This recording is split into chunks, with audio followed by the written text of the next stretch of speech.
Hi all, welcome back to Silent Learning. എല്ലാവർക്കും Silent ലേണിംഗിലൂടെ ഒരിക്കൽ കൂടി ഞാൻ സ്വാഗതം ചെയ്യുകയാണ്. മക്കളെ, നമ്മുടെ വേവ് എന്ന് പറയുന്ന ചാപ്റ്ററിന്റെ കംപ്ലീറ്റ് നമ്മൾ ഫുൾ ചാപ്റ്റർ റിവിഷൻ നമ്മൾ സെറ്റ് ആക്കി വെച്ചിരിക്കുകയാണ്. നമ്മൾ ഇന്ന് ഡിസ്കസ് ചെയ്യാനായിട്ട് പോകുന്നത് ആ ചാപ്റ്ററിനകത്തുള്ള NCERT ടെക്സ്റ്റ് ബുക്കിലെ ഇമ്പോർട്ടൻ്റ് ആയിട്ടുള്ള എക്സാമ്പിൾ ക്വസ്റ്റ്യനും അതേപോലെ എക്സൈസ് ക്വസ്റ്റ്യനുമാണ്. അപ്പൊ NCERT ക്രാക്കിലോട്ട് ഏവർക്കും ഞാൻ സ്വാഗതം ചെയ്യുകയാണ്. മക്കളെ, കഴിഞ്ഞ ലൈവിൽ നമ്മൾ കുറേയേറെ ക്വസ്റ്റ്യൻസ് ഒക്കെ ഡിസ്കസ് ചെയ്തായിരുന്നു. നമ്മൾ ഇന്ന് ഡിസ്കസ് ചെയ്യാൻ പോകുന്ന ഈ ചാപ്റ്ററിലെ most important exercise and example question. എങ്കിൽ നമുക്ക് എന്ത് ചെയ്യാം, നേരെ നമ്മുടെ ക്വസ്റ്റ്യനോട് കിടക്കാം. ഒന്നാമത്തെ ക്വസ്റ്റ്യൻ ഇതാണ്. നമ്മുടെ കയ്യിൽ ഒരു വേവിന്റെ ഇക്വേഷൻ തന്നിട്ടുണ്ട്. ആ വേവിന്റെ ഇക്വേഷനിൽ നമ്മളോട് കണ്ടുപിടിക്കാൻ പറഞ്ഞിരിക്കുന്ന amplitude, wave length, period, frequency, അതേപോലെ തന്നെ ഇതൊരു പുതിയൊരു സംഗതിയാണ്. എന്താണ്? ഡിസ്പ്ലേസ്മെന്റ് കണ്ടുപിടിക്കണം. X = 30 സെന്റിമീറ്ററിലും T = 20 സെന്റിമീറ്ററും. അപ്പൊ ആദ്യമായി നമ്മൾ ചെയ്യേണ്ടത് നമ്മുടെ ജനറൽ ഇക്വേഷനുമായിട്ട് ഈ ഇക്വേഷൻ ഒന്ന് കമ്പയർ ചെയ്യുക എന്നാണ് നമ്മുടെ ആദ്യത്തെ പരിപാടി. ഓക്കെ, അപ്പൊ നമ്മുടെ ജനറൽ ഇക്വേഷൻ നമ്മൾ കമ്പയർ ചെയ്യാൻ നേരത്ത് നമുക്ക് ഇത് എന്താണെന്ന് അറിയാം, ആംപ്ലിറ്റ്യൂഡ് ആണ്. അപ്പൊ നമുക്ക് തന്നിരിക്കുന്ന ആൾക്കാരെ നമുക്ക് നിർത്തി എഴുതാം. ആദ്യമായി തന്നെ നമ്മൾ പറയുകയാണ്, അതിന്റെ ആംപ്ലിറ്റ്യൂഡ് എന്ന് പറയുന്നത് 0.05 മീറ്റർ എന്നാണ് നമുക്കറിയാം. XI യൂണിറ്റിലാണ്, SI യൂണിറ്റിലാണ് എല്ലാം തന്നിരിക്കുന്നത്. SI യൂണിറ്റിലാണ് എല്ലാം തന്നിരിക്കുന്നത്. ഓക്കെ അല്ലേ? ഇനി അടുത്തത് നമുക്കറിയാം KX ആണല്ലേ, KX ആണ്. അപ്പൊ ഇതെന്തായിരിക്കും? K ആണ്. Kയുടെ വാല്യൂ എന്ന് പറയുന്നത്, Kയുടെ value 80 radian per metre. Radian per metre ആണ് Kയുടെ വാല്യൂ എന്ന് പറയുന്നത്. അതേപോലെ തന്നെ ഒമേഗ എന്ന് പറയുന്നത് 3 ആണ്. ഒമേഗ 3 റേഡിയൻ പെർ എന്താണ് മക്കളെ? സെക്കൻഡ് ആണ്. അപ്പൊ A ഉണ്ട്, എല്ലാം തന്നിട്ടുണ്ട് അല്ലേ? എന്താ കണ്ടുപിടിക്കണം? ഫസ്റ്റ് നമുക്ക് A ക്വസ്റ്റ്യൻ ആംപ്ലിറ്റ്യൂഡ് കണ്ടുപിടിക്കാം. നമുക്ക് എല്ലാവർക്കും അറിയാം ആംപ്ലിറ്റ്യൂഡ് എന്ന് പറയുന്നത് എന്താണ് മക്കളെ? 0.05 മീറ്റർ ആണ്. നമുക്ക് ഡയറക്റ്റ് അറിയാം. ഇനി അതിന്റെ ബി ക്വസ്റ്റ്യൻ എന്താ? ബി ക്വസ്റ്റ്യൻ നമ്മൾ ചോദിച്ചിരിക്കുന്നത് ദ വേവ് ലെങ്ത്, ലാംഡ കണ്ടുപിടിക്കണം. എങ്ങനെ മക്കളെ വേവ് ലെങ്ത് കണ്ടുപിടിക്കുന്നത്? ലാംഡ = നമുക്ക് എല്ലാവർക്കും അറിയാം 2π/k. K = 2π/λ ആണെങ്കിൽ ലാംഡ = 2π/k ആണ്. അപ്പോൾ നമുക്ക് ഇട്ട് കൊടുക്കാം 2 × 3.14 / Kയുടെ വാല്യൂ എത്രയാണ്? Kയുടെ വാല്യൂ 80 ആണ്. അപ്പൊ നമുക്ക് ലാംഡ എന്ന് പറയുന്നത് എന്ത് കിട്ടും അറിയാവൂടാ? 7.85 എന്താണ് മക്കളെ? 85 സെന്റിമീറ്റർ എന്ന് കിട്ടും. അല്ലെങ്കിൽ 10⁻⁻² എന്താണ് മക്കളെ? മീറ്റർ എന്നാണ് കിട്ടുന്നത്. 7.85 × 10⁻⁻² metre is the right answer. Okay അല്ലേടാ മക്കളെ? എങ്കിൽ നമുക്ക് അടുത്തത് എന്താണ്? അതിന്റെ സി ക്വസ്റ്റ്യൻ ഫ്രീക്വൻസി പീരീഡ് കണ്ടുപിടിക്കാം. Time period. അപ്പൊ നമുക്ക് സി ക്വസ്റ്റ്യനിലോട്ട് പോകാം. സി ക്വസ്റ്റ്യനിൽ നമുക്ക് പീരീഡ് ആണ് കണ്ടുപിടിക്കുന്നത്. നമുക്കറിയാം ഒമേഗ = 2π/t ആണെങ്കിൽ ടൈം പീരീഡ് എന്ന് പറയുന്നത് 2π/ω ആണ് അല്ലെ? 2π/ω ആണ്. അപ്പൊ 2 × 3.14 / ഒമേഗയുടെ വാല്യൂ ഡയറക്റ്റ് തന്നിട്ടുണ്ട്.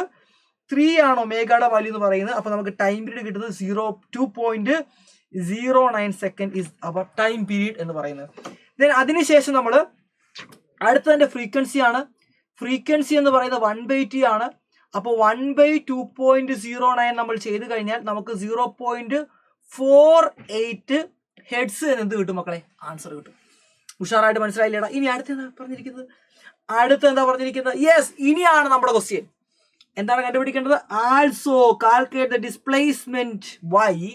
X തന്നിട്ടുണ്ട്, T തന്നിട്ടുണ്ട്, Yയുടെ വാല്യൂ, ഡിസ്പ്ലേസ്മെന്റ് Y കണ്ടുപിടിക്കുക. ഒന്നുമില്ല, ഈ ഇക്വേഷനകത്ത് Xന്റെയും Tയുടെയും വാല്യൂസ് അങ്ങോട്ട് സബ്സ്റ്റിറ്റ്യൂട്ട് ചെയ്തിട്ട് കൊടുത്താൽ അടിപൊളിയായിട്ട് ആൻസർ കിട്ടും. അല്ല മക്കളെ, ഒന്ന് നോക്കണം. ഈ ക്വസ്റ്റ്യൻ നമുക്കൊന്ന് ചെയ്യാം അല്ലേ? ഇവിടെ നിന്ന് ചോദിക്കാൻ സാധ്യത ഏറ്റവും ഡിഫിക്കൽട്ട് ആയിട്ടുള്ള ക്വസ്റ്റ്യൻ ആണിത്. അപ്പോൾ Y = നമുക്ക് ആ ഇക്വേഷൻ എഴുതാം. 0.005 ആണോടാ? 0.005 ആണ്. ആംപ്ലിറ്റ്യൂഡ് 0.005 ആണ് കേട്ടോ.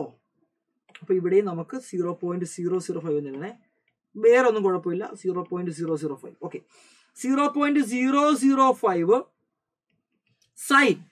സൈൻ എത്രയാണ് കിടക്കുന്നത്? 80x. എക്സിന്റെ വാല്യൂ എത്രയാണ്? 30 സെന്റിമീറ്റർ ആണ്. അപ്പോൾ നമുക്ക് എഴുതാം sign 80.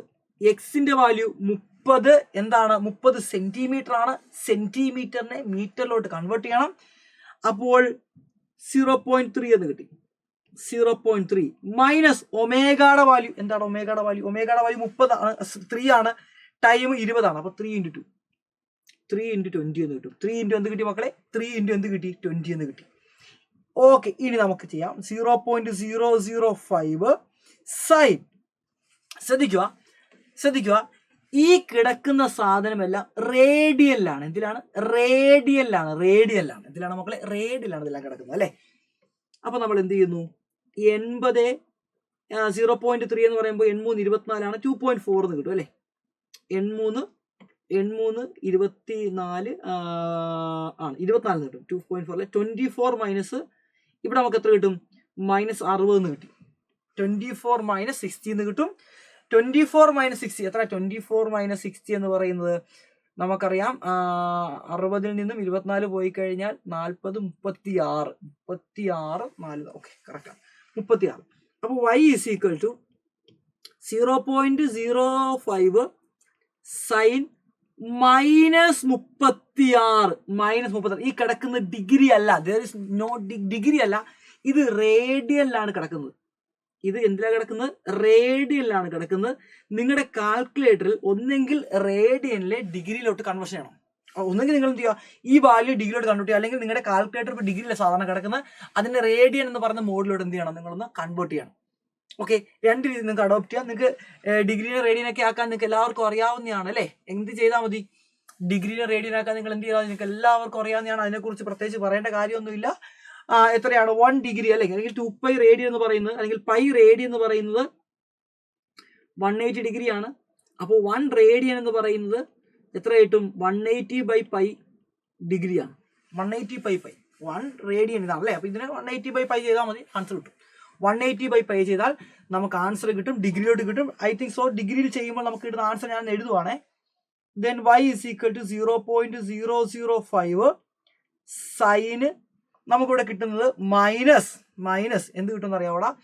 97 degree. I think so 97 completely നമുക്ക് കിട്ടുന്ന 97 എന്ന് കിട്ടും. അല്ലെ നിങ്ങളിത് 97 ഡിഗ്രി എന്ന് കിട്ടും. അപ്പൊ ഇതിന്റെ ആൻസർ നമുക്ക് കിട്ടുന്നത് 5 mm ആയിരിക്കും. 5 mm ആണ് നമുക്ക് എന്ത് കിട്ടുന്നത്? ആൻസർ കിട്ടുന്നത് 5 mm ആയിരിക്കും. അപ്പൊ ഇത് നിങ്ങളൊന്ന് ചെയ്ത് നോക്കുക, ആൻസർ നിങ്ങൾക്ക് ഇതേപോലെ കിട്ടുന്നതായിരിക്കും. മക്കളെ, നമുക്ക് അടുത്ത ക്വസ്റ്റ്യനിലോട്ട് പോവാം. ശ്രദ്ധിക്കണം, അടുത്ത ക്വസ്റ്റ്യൻ പറഞ്ഞിരിക്കുന്നത് എന്താണെന്ന് നോക്കിയേ. യെസ്, നമ്മളോട് പറഞ്ഞിരിക്കുന്നത് ഇത് അടിപൊളി ഒരു ക്വസ്റ്റ്യൻ ആണ്. നമ്മുടെ എന്തുമായിട്ട് ബന്ധപ്പെട്ട ക്വസ്റ്റ്യൻ അറിയാവോടാ? നമ്മുടെ ബീറ്റുമായിട്ട് ബന്ധപ്പെട്ട ഒരു ക്വസ്റ്റ്യൻ ആണ്. ശ്രദ്ധിക്കുക, 2 സിത്താർ നമ്മുടെ കയ്യിലുണ്ട്. എയും ബിയും ആണ് സിത്താർ. അത് ദാ സരി ഗ മ പ ദ എന്ന് പറയുന്ന ആ ഒരു നോട്ട്സ് ആണ് ഉണ്ടാക്കുന്നത്. അപ്പോൾ 2 സിത്താർ ഉണ്ട് അല്ലേ. അപ്പോൾ നമുക്കറിയാം അവിടെ 2 സിത്താറിൽ നിന്ന് 2 സ്ലൈറ്റ്ലി ഡിഫറെന്റ് ആയിട്ടുള്ള ഫ്രീക്വൻസി ആയിരിക്കും ഉണ്ടായിരിക്കുന്നത്. അപ്പോൾ സ്വാഭാവികമായിട്ട് അവിടെ ഒരു ബീറ്റ് ഫ്രീക്വൻസി ഉണ്ടാകാൻ വളരെയേറെ സാധ്യതയുണ്ട്. അവിടെ ഉണ്ടാകുന്ന ബീറ്റ് ഫ്രീക്വൻസി 5 ഹെർട്സ് ആണ്. അപ്പോൾ ഞാൻ അസ്യൂം ചെയ്യുന്നു എ എന്ന് പറയുന്ന സിത്താറിൽ നിന്ന് പോകുന്ന ഫ്രീക്വൻസി 𝜈1 ആണ്, ബിയിൽ നിന്ന് പോകുന്ന സിത്താറിന്റെ ഫ്രീക്വൻസി 𝜈2 ആണ്. എങ്കിൽ ബീറ്റ് ഫ്രീക്വൻസി ഇക്വേഷൻ എന്താണ്? 𝜈1 - 𝜈2 മോഡുലസ് ഓഫ് 𝜈1 - 𝜈2. അത് മറന്നുപോലെ അത് എത്ര കിട്ടി? 5 ഹെർട്സ് എന്ന് കിട്ടി. ബീറ്റ് ഫ്രീക്വൻസി ഒന്നാമത്തെ കേസിൽ 5 ഹെർട്സ് ആണ്. ക്വസ്റ്റ്യൻ ഒന്ന് വായിച്ചു നോക്കിയാൽ നിങ്ങൾക്ക് മനസ്സിലാവും. നമ്മുടെ എന്താണ് what is original frequency of ബിയുടെ ഫ്രീക്വൻസി ആണ് കണ്ടുപിടിക്കേണ്ടത്. ഫ്രീക്വൻസി ഓഫ് എ എന്ന് പറയുന്നത് 427 ഹെർട്സ് ആണ്. അതായത് 𝜈1 എന്ന് പറയുന്നത് 427 ഹെർട്സ് എന്ന് ക്വസ്റ്റ്യനിൽ പറഞ്ഞിരുന്നു. 𝜈1 എന്ന് പറയുന്നത് 427 ഹെർട്സ് ആണ്. എങ്കിൽ നമുക്ക് 𝜈2 വാല്യൂ ഒന്ന് അസ്യൂം ചെയ്യാം അല്ലേ. അപ്പൊ നമുക്കറിയാം മോഡുലസ് ആയതുകൊണ്ട് തന്നെ 2 വാല്യൂ വരാൻ വളരെയേറെ എന്തുണ്ട്? വളരെയേറെ സാധ്യത. 2 വാല്യൂ വരും. അപ്പൊ 𝜈1 427 ആണെങ്കിൽ 𝜈2 വാല്യൂ കണ്ടുപിടിക്കാൻ ടെക്നിക്ക് ഞാൻ പറഞ്ഞുതരാം. ഇവിടെ കിടക്കുന്ന 5 അല്ലേ, ഈ 5 ഇതിനൂടെ കുറയ്ക്കുക, ഈ 5 ഇതിനൂടെ കൂട്ടുക. അപ്പൊ 5 ഇതിനൂടെ കുറച്ച് എത്ര കിട്ടും? അപ്പൊ 𝜈2 വാല്യൂ കണ്ടുപിടിക്കാൻ വേണ്ടി 5 ഇതിനൂടെ കൂട്ടുക. 5 27 + 5 32 ആണ്. 432 ഹെർട്സ് ആകാം. ഇനി ഒരു പോസിബിൾ വാല്യൂ കൊണ്ട് 5 ഇതിൽ നിന്ന് കുറയ്ക്കുക. 27 നിന്ന് 5 കുറച്ചാൽ 22 വരും. 422 ഹെർട്സ്. ഈ 2 പോസിബിൾ വാല്യൂ ആണ് 𝜈2 വരാൻ. ഇത് ശരിയാണോ നമുക്ക് ചെക്ക് ചെയ്യാം അല്ലെ. 427 ഫിക്സഡ് ആണ്. മൈനസ് ഇത് ഇട്ട് കൊടുത്തേ 432 ഇട്ട് കൊടുത്താൽ 27 നിന്ന് 432 കുറച്ച് കഴിഞ്ഞാൽ -5 കിട്ടും. മുകളിലെ എടുത്താൽ 5 തന്നെ കിട്ടും. ശരിയാണ്, ഇത് വരാൻ സാധ്യതയുണ്ട്. ഇത് ശരിയാണ്, ചെക്ക് ചെയ്തേടാ. നമുക്ക് നോക്കാം. 427 നിന്നും 422 കുറച്ചാൽ ഉറപ്പാണ് 5 കിട്ടുന്നത്. ശരിയാണ്. അപ്പൊ ഈ 2 പോസിബിൾ ആണ്. മോഡുലസ് വന്നുകൊണ്ടാണ് 2 പോസിബിൾ ആണ്. ഓക്കെ, ഒന്നാമത്തെ കണ്ടീഷൻ കഴിഞ്ഞു. രണ്ടാമത്തെ കണ്ടീഷൻ ആണ് ശ്രദ്ധിക്കേണ്ടത്. the tension of the string B slightly increased. ബിയുടെ ടെൻഷൻ ഒന്ന് കൂട്ടി. ശ്രദ്ധിക്കുക ക്വസ്റ്റ്യൻ പറയുന്നുണ്ട് ആരുടെ ടെൻഷനാണ് കൂട്ടിയത്, ബിയുടെ ടെൻഷൻ ഒന്ന് ഇൻക്രീസ് ചെയ്തു. അപ്പോൾ സ്വാഭാവികമായിട്ടും ബിയുടെ ടെൻഷൻ കൂട്ടി അല്ലേ. നമുക്കറിയാം ഫ്രീക്വൻസി ഈസ് പ്രപ്പോർഷണൽ ടു എന്താണ്, ടെൻഷനാണ് അല്ലേ. ഫ്രീക്വൻസി ഈസ് ഈക്വൽ ടു നമ്മൾ ഇന്നലെ പഠിച്ചാണ് എന്താണ്, v/2l ഇൻറ്റു റൂട്ട് ഓഫ് എന്താണ് t/μ. ഇന്നലെ പഠിച്ച ഇക്വേഷൻ ആണ്. Then frequency is proportional to എന്താണ്, ടെൻഷനാണ്. അപ്പൊ സ്വാഭാവികമായിട്ടും ടെൻഷൻ കൂടിയാൽ എന്തും കൂടും, ഫ്രീക്വൻസിയും കൂടും. ആരുടെ ടെൻഷനാണ് കൂട്ടിയത്, ക്വസ്റ്റ്യൻ പറഞ്ഞിട്ടുണ്ട് എന്താണ്, the tension of B slightly increased. ബിയുടെ ടെൻഷൻ കൂട്ടി. അപ്പൊ എന്താ സംഭവിക്കുന്നത്, ബിയുടെ ടെൻഷൻ കൂട്ടി ബിയുടെ ഫ്രീക്വൻസി കൂടും. അപ്പൊ നമുക്ക് പറയാം ന്യൂ2 ഡാഷ് എന്ന് പറയുക പുതിയ ഫ്രീക്വൻസി ന്യൂ2 ഡാഷ് ആണ്. ന്യൂ2 ഡാഷ് ഈസ് ഗ്രേറ്റർ ദാൻ എന്തായിരിക്കും അവിടെ, ന്യൂ2 ആയിരിക്കും. ന്യൂ2 ഓൾറെഡി നമുക്ക് അറിയത്തില്ല, പക്ഷെ ന്യൂ2 എന്താണോ അതിനേക്കാൾ കൂടുതലായിരിക്കും ന്യൂ2 ഡാഷ് എന്ന് പറയുന്നത്. ആ ഒരു ഐഡിയ നമ്മുടെ മനസ്സിൽ വേണം. ഇനി എന്താ പറഞ്ഞിരിക്കുന്നത്, രണ്ടാമത്തെ കേസിലൂടെ നമ്മൾ പോവാണ്. അപ്പൊ സ്വാഭാവികമായിട്ടും ഫ്രീക്വൻസി മാറും, ബീറ്റ് ഫ്രീക്വൻസി മാറത്തില്ലേ. സെക്കൻഡ് കണ്ടീഷനിലെ ബീറ്റ് ഫ്രീക്വൻസി കണ്ടുപിടിക്കാം. അതെങ്ങനെ കണ്ടുപിടിക്കും, സിമ്പിൾ. ഇക്വേഷൻ നമുക്കറിയാം അല്ലേ. എന്തായാലും ഇക്വേഷൻ ഇവിടെ ന്യൂ1 മാറുന്നുണ്ടോ, ഇല്ല. ന്യൂ1 ഒരു മാറ്റവും ഇല്ല, ന്യൂ2 ആ മാറുന്നത്. അപ്പൊ ന്യൂ1 മൈനസ് ന്യൂ2 ഡാഷ് എന്ന് പറയുന്നത് നമുക്ക് എന്ത് കിട്ടി മക്കളെ, ഇപ്പോൾ 3 ഹെർട്സ് എന്ന് കിട്ടി. എത്ര കിട്ടി, 3 ഹെർട്സ് എന്ന് കിട്ടി. ഉഷാറല്ലേ, എല്ലാവർക്കും മനസ്സിലായില്ലേടാ. ഇനിയാണ് കലാപരിപാടി നടക്കുന്നത്. ന്യൂ1ന്റെ വാല്യൂ നമുക്ക് എല്ലാവർക്കും അറിയാം. എന്താ മക്കളെ ന്യൂ1ന്റെ വാല്യൂ നമുക്കറിയാം 427 ആണ്. അതിന് മാറ്റമൊന്നുമില്ല. ന്യൂ1 എന്ന് പറയുന്നത് 427 ആണ്. നമുക്ക് എല്ലാവർക്കും അറിയാം 427 ഹെർട്സ് ആണ്. എങ്കിൽ നേരത്തെ അതേ കണ്ടീഷൻ വെച്ചിട്ട് ന്യൂ2ന്റെ വാല്യൂ നമ്മൾ അസ്യൂം ചെയ്യാൻ പോവാണ്. എന്ത് കിട്ടും, ഇതേ പോസിബിൾ വാല്യൂ തന്നെ കിട്ടും. കാരണം ന്യൂ1 മാറുന്നില്ലല്ലോ. ഒന്നെങ്കിൽ 432 ഹെർട്സ് ആയിരിക്കും, അതല്ല എങ്കിൽ 422 ഹെർട്സ് ആയിരിക്കും. ഓക്കെ അല്ലേ. അപ്പൊ ഇങ്ങനെ ഒരു കണ്ടീഷൻ ഉണ്ടാകണമെന്നുണ്ടെങ്കിൽ നമുക്ക് ഉറപ്പാണ് ന്യൂ2ന്റെ ഫ്രീക്വൻസി മുമ്പത്തേനേക്കാൾ കൂടിയിരിക്കണമെന്നുണ്ടെങ്കിൽ നിങ്ങൾ തന്നെ പറ മക്കളെ എന്തായിരിക്കണം, ഇപ്പോഴത്തെ ഫ്രീക്വൻസി ഉറപ്പാണ് 432. ഇപ്പോഴത്തെ ഫ്രീക്വൻസി 432 ആയിരിക്കണം. പഴയ ഫ്രീക്വൻസി 422. ഇതാണ് സെക്കൻഡ് കേസിലെ ന്യൂ2 ഡാഷ് എന്ന് പറയുന്നത്. ന്യൂ2 ഡാഷ് 432 ആയിരിക്കണം. അപ്പൊ ന്യൂ1 എന്ത് കിട്ടും നമുക്ക്, ഇനിഷ്യലി ഉള്ള ന്യൂ1 എന്ത് കിട്ടി, 422 ആയിരിക്കണം. 422 നിന്നും അവൻ എങ്ങോട്ട് പോയി, 432 പോയി. അപ്പൊ നമുക്ക് ന്യൂ2 എന്ത് കിട്ടിയ മക്കളെ, നമുക്ക് സിംപ്ലി പറയാം ന്യൂ2 ഈസ് ഈക്വൽ ടു ഉറപ്പാണ്. therefore നമുക്ക് പറയാം ന്യൂ2 ഈസ് ഈക്വൽ ടു കണ്ണും കൂട്ടി പറയാം എന്തായിരിക്കും, 422 ആണ്. 422 ഹെർട്സിൽ നിന്നും അവന്റെ ടെൻഷൻ കൂടിയപ്പോൾ അവന്റെ ഫ്രീക്വൻസി ഇപ്പൊ എത്രയായി, 400. ഈ ഒരു കേസിൽ ഇത് വരില്ല, ഉറപ്പാണ്. കാരണം ഫ്രീക്വൻസി കൂടുതൽ ചെയ്യേണ്ടത്. ലോജിക്കലി ഇപ്പൊ നിങ്ങൾ അസ്യൂം ചെയ്യണം, സാറേ 432 വന്ന എന്തായിരുന്നു കുഴപ്പം. 432 വന്നു കഴിഞ്ഞാൽ ഈ ഒരു കേസ് 430 422 ഇതിനേക്കാൾ കൂടണ്ടേ. അപ്പൊ ഇവിടെ 432 നിങ്ങൾ ചൂസ് ചെയ്ത് കഴിഞ്ഞാൽ ഇതിനേക്കാൾ ഫ്രീക്വൻസി കൂടണം. ഇങ്ങനെ ഫ്രീക്വൻസി കൂടിയൊരു സംഭവം ഇവിടെ ഇല്ല, കുറയുന്ന കേസേ ഉള്ളൂ. അപ്പൊ ഉറപ്പാണ് ആദ്യത്തെ കേസിൽ 422, സെക്കൻഡ് കേസിൽ 432. അടിപൊളി ക്വസ്റ്റ്യൻ അല്ലേടാ മോനെ, അത് ഉഷാർ ക്വസ്റ്റ്യൻ അല്ലേ. എങ്കിൽ അടുത്ത ക്വസ്റ്റ്യൻ ഇടുവാം. യെസ്, നോക്കണം. അടുത്ത ക്വസ്റ്റ്യൻ, ഒരു സ്റ്റീൽ റോഡ് ഉണ്ട്. എൻ്റെ കയ്യിൽ ഒരു സ്റ്റീൽ റോഡ് ഉണ്ട്, മനോഹരമായ ഒരു സ്റ്റീൽ റോഡാണ്. ഈ സ്റ്റീൽ റോഡ് ഒരു മിഡ് പോയിന്റിൽ ഞാൻ ക്ലാമ്പ് ചെയ്ത് വെച്ചിരിക്കുന്നു, ഫിക്സ് ചെയ്ത് വെച്ചിരിക്കുന്നു. എങ്കിൽ നമ്മളോട് ചോദിച്ചിരുന്നു, ക്ലാമ്പ് ചെയ്ത് വെച്ചിരിക്കുന്ന സ്റ്റീൽ റോഡ് ഒരു എൻഡ് നമ്മൾ എന്ത് ചെയ്ത് വെച്ചിരിക്കുന്നു, ക്ലാമ്പ് ചെയ്ത് വെച്ചിരിക്കുകയാണ്. എന്നിട്ട് അതിനെ നമ്മൾ എന്ത് ചെയ്ത് റെസൊനേറ്റ് ചെയ്യിക്കുന്നു. നമുക്കറിയാം ക്ലാമ്പ് ചെയ്ത് വെച്ച് കഴിഞ്ഞാൽ അവിടെ ഞോടെ ഉണ്ടാകത്തുള്ളൂ കേട്ടോ. അവിടെ എന്ത് ഉണ്ടാകത്തുള്ളൂ, ഞോടെ ഉണ്ടാകത്തുള്ളൂ. അവിടെ കൂടെ നമ്മൾ സൗണ്ടിനെ കടത്തി വിടുന്നു. അവിടുത്തെ ഫണ്ടമെന്റൽ ഫ്രീക്വൻസി നമുക്ക് തന്നിട്ടുണ്ട്. ഫണ്ടമെന്റൽ ഫ്രീക്വൻസി 23.53 കിലോ ഹെർട്സ് ആണ്. എങ്കിൽ സ്പീഡ് കണ്ടുപിടിക്കുക. സെന്ററിൽ ക്ലാമ്പ് ചെയ്ത് കഴിഞ്ഞാൽ ഓർക്കുക ഇവിടെ നോഡേ ഉണ്ടാകത്തുള്ളൂ. അപ്പൊ ഫണ്ടമെന്റലിൽ ഉണ്ടാകണമെന്നുണ്ടെങ്കിൽ ഈ രണ്ട് എൻഡിൽ അപ്പൊ എന്തായിരിക്കണം, ആന്റിനോഡ് ഉണ്ടാകണം. ഇതൊരു ഓപ്പൺ പൈപ്പ് പോലെ ബിഹേവ് ചെയ്യും. കാരണം ഇവിടെ സെന്ററിൽ നമ്മൾ ക്ലാമ്പ് ചെയ്തുകൊണ്ട് ഉറപ്പായി നോഡേ ഉണ്ടാകത്തുള്ളൂ. ഈ രണ്ട് എൻഡിൽ ആന്റിനോഡ്. അപ്പൊ ഇതെന്താണ്, ഒരു ഓപ്പൺ പൈപ്പ് പോലെ ബിഹേവ് ചെയ്യുന്നു. അപ്പോൾ നമുക്ക് ഓപ്പൺ പൈപ്പിന്റെ ഫണ്ടമെന്റൽ ഫ്രീക്വൻസി ഇക്വേഷൻ അറിയാം. ന്യൂ1 ഈസ് ഈക്വൽ ടു 1/12 ഇൻറ്റു എന്താണ് മക്കളെ, വി ആണ്. ഇതാണ് സ്പീഡ് ഇക്വേഷൻ. ഇവിടെ നമുക്ക് വേണേൽ വി കണ്ടുപിടിക്കാം. വി ഈസ് ഈക്വൽ ടു ന്യൂ1 ഇൻറ്റു 2L ആണ്. ന്യൂ1 എത്രയാണ് വന്നിരിക്കുന്നത്, 23.53 കിലോ ഹെർട്സ് ആണ്. 10⁻³ കൊണ്ട് മൾട്ടിപ്പിൾ ചെയ്യണം. ഇൻറ്റു മക്കളെ അതേപോലെ തന്നെ നമുക്ക് ലെങ്ത് എത്ര കിട്ടിയിരിക്കുന്ന ഒരു മീറ്റർ ആണ്. 100 സെന്റിമീറ്റർ മീൻസ് 1 മീറ്റർ ആണ്. അപ്പൊ നമുക്ക് ആൻസർ എന്ത് കിട്ടും? നിങ്ങൾ തന്നെ പറ, ആൻസർ എന്തായിരിക്കും കിട്ടുന്നത്? ഐ തിങ്ക് സോ ആൻസർ കിട്ടുന്നത് 2.56 2.56 5 പോയിന്റ് ആണ്. 2 × 2.53 അല്ലേ? അപ്പം 5.06 × 10⁻³ മീറ്റർ പെർ സെക്കൻഡ് ആണ് അവിടുത്തെ വെലോസിറ്റി. മനോഹരമായ ഒരു ക്വസ്റ്റ്യൻ ആണ് നമ്മൾ ചെയ്തിരിക്കുന്നത്. ഇനി നമുക്കൊരു അവസാനത്തെ ഒരു ക്വസ്റ്റ്യനിലോട്ട് കിടക്കാം. ലാസ്റ്റ് ക്വസ്റ്റ്യൻ എന്താ പറഞ്ഞിരിക്കുന്നത്? ഒരു പൈപ്പ് ഉണ്ട്, 20 സെന്റിമീറ്റർ ആണ് ഇതിന്റെ നീളം. തന്നിരിക്കുന്ന ആൾക്കാർ എടുത്തെഴുതാം. പൈപ്പിന്റെ നീളം 20 സെന്റിമീറ്റർ 0.2 മീറ്റർ ആണ്. ഒരു എൻഡ് ക്ലോസ് ചെയ്തിരിക്കുന്നത്. അപ്പോൾ ക്ലോസ്ഡ് പൈപ്പ് എന്ന് മനസ്സിലായി. Which harmonic mode of the pipe resonated exactly 430 hertz voice. അപ്പോൾ 430 ഹെർട്സ് ഫ്രീക്വൻസി അത് റെസൊനേറ്റ് ചെയ്യണമെന്നുണ്ടെങ്കിൽ ഏത് മോഡ് ഓഫ് വൈബ്രേഷനിലായിരിക്കണം? ഫസ്റ്റ് നമുക്ക് ആ മോഡ് ഓഫ് വൈബ്രേഷൻ ഒന്ന് കണ്ടുപിടിക്കാം. എന്നിട്ട് നമുക്ക് അടുത്ത ക്വസ്റ്റ്യൻ വായിച്ചാൽ മതിയല്ലോ. അപ്പൊ നമുക്കറിയാം ക്ലോസ്ഡ് പൈപ്പ് ആയതുകൊണ്ട് ഫണ്ടമെന്റൽ ഫ്രീക്വൻസി ഇക്വേഷൻ എന്താണ്?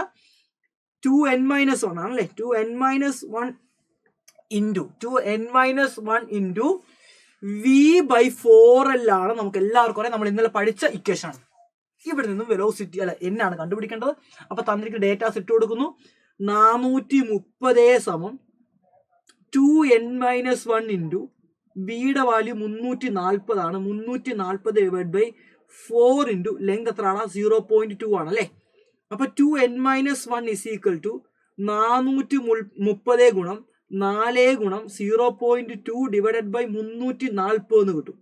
നിങ്ങൾ ഇത് ചെയ്ത് കഴിഞ്ഞാൽ നിങ്ങളുടെ കിട്ടുന്ന ആൻസർ എന്ന് പറയുന്നത് ഐ തിങ്ക് 1.02 ആണ്. ചെയ്ത് നോക്കണേ, 1.02 ആണ്. അപ്പൊ നമുക്ക് 2n is equal to 1.02 plus 1 എന്ന് കിട്ടും. അപ്പൊ 2n is equal to 2.02 കിട്ടും. then n is equal to നമുക്ക് 1.01 എന്ന് കിട്ടും. നമുക്ക് അപ്രോക്സിമേറ്റ്ലി എൻഡ് കറക്ഷനെ ഒഴിവായി കഴിഞ്ഞാൽ 1 എന്ന് കിട്ടും. അപ്പൊ ഫസ്റ്റ് മോഡ് ഓഫ് വൈബ്രേഷൻ ആണ് അവൻ എന്ത് ചെയ്യുന്നത്? വൈബ്രേറ്റ് ചെയ്യുന്നത്. ഇനി നമ്മളോട് ചോദിച്ചിരിക്കുന്നത് എന്താണ്? Will the same source be resonance with the pipe of the both end are open? Open end ആണെങ്കിൽ, ഇതേ പൈപ്പ് തന്നെ ഓപ്പൺ എൻഡ് ആണെങ്കിൽ റെസൊനേറ്റ് ചെയ്യുമോ ഇല്ലയോ എന്ന് ചോദിച്ചിരിക്കുന്നത്. അപ്പൊ ഞാൻ അസ്യൂം ചെയ്യുന്നു അത് റെസൊനേറ്റ് ചെയ്യും എന്ന രീതിയിൽ തന്നെ ഞാൻ അസ്യൂം ചെയ്യുന്നു. അപ്പൊ new N is equal to നമുക്ക് എല്ലാവർക്കും അറിയാം, ഓപ്പൺ പൈപ്പ് ആണെങ്കിൽ V/, എന്താ മക്കളെ equation? V/n into open pipe ആണെങ്കിൽ V/12. ഇത് ഓപ്പൺ പൈപ്പിന്റെ കേസാണ്. എഴുതി വെച്ചിരിക്കുന്നത് V/12 ആണ് അല്ലെ? അപ്പൊ എന്നിന്റെ വാല്യൂ കണ്ടുപിടിക്കാൻ വേണ്ടി ഞാൻ ന്യൂ എന്നിനെ ഇങ്ങോട്ട് എടുത്തു, 2L കൊണ്ട് മൾട്ടിപ്പിൾ ചെയ്തു, വെലോസിറ്റി കൊണ്ട് ഡിവൈഡ് ചെയ്തു. റെഡി അല്ലേ? ശരിയല്ലേടാ? ഇവൻ ഇങ്ങോട്ട് കൊടുത്തു, ഇവൻ ഇങ്ങോട്ടും വന്നു. അപ്പൊ ന്യൂ എൻ എത്രയാണ്? ഫ്രീക്വൻസി തന്നിരിക്കുന്നത് 430 ആണ്. 430 ഗുണം 2 ഗുണം 0.2 ഡിവൈഡഡ് ബൈ വെലോസിറ്റി എത്രയാണ് വന്നിരിക്കുന്നത്? വെലോസിറ്റി 340 ആണ്.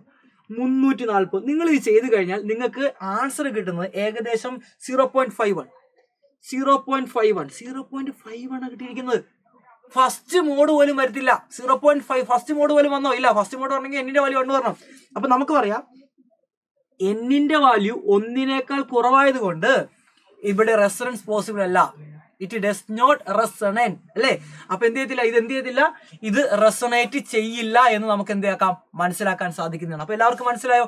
എല്ലാവർക്കും അടിപൊളിയായിട്ട് ഇത് മനസ്സിലായെന്ന് വിശ്വസിക്കുന്നു. അപ്പൊ ഇതേപോലുള്ള പരിപാടികളായിട്ട് നമ്മൾ ഇനിയും വരുന്നതായിരിക്കും. അപ്പൊ മാക്സിമം നിങ്ങൾ വീഡിയോ ഷെയർ ചെയ്യുക, കമന്റുകൾ രേഖപ്പെടുത്തുക. ഇനി നമുക്ക് അടിപൊളി കിടക്കാച്ചി ഹോട്ട് ക്വസ്റ്റ്യൻ ആയിട്ട് വരാം. ബൈ.